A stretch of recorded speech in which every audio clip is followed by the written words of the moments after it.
നമസ്കാരം, വെട്ട ന്യൂസ് ക്യാപ്സൂളിലേക്ക് സ്വാഗതം. പവൻ ഗോൾഡ് തിരൂർ.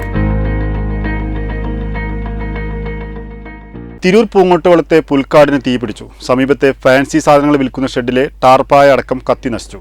അജ്ഞാതർ സിഗരറ്റ് കുറ്റിയിട്ടതാണ് തീപിടുത്തത്തിന് കാരണമെന്നാണ് പ്രാഥമിക നിഗമനം. തിങ്കളാഴ്ച ഉച്ചയോടെയാണ് പൂങ്ങോട്ടുകുളത്തെ പുൽക്കാടിന് തീപിടിച്ചത്.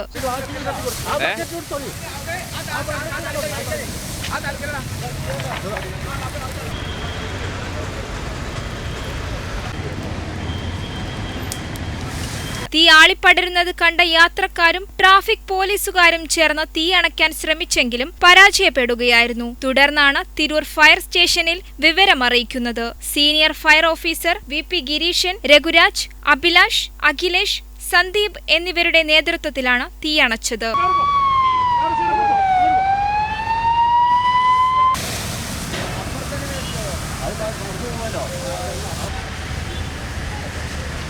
പ്രദേശത്തെ രാത്രി സമയങ്ങളിൽ മദ്യപാന സംഘത്തിന്റെ വിളയാട്ടമാണെന്നാണ് പറയുന്നത്. സാമൂഹ്യ വിരുദ്ധർ മാലിന്യം തള്ളുന്നതും പതിവാണ്. വെട്ടം ന്യൂസ്, തിരൂർ.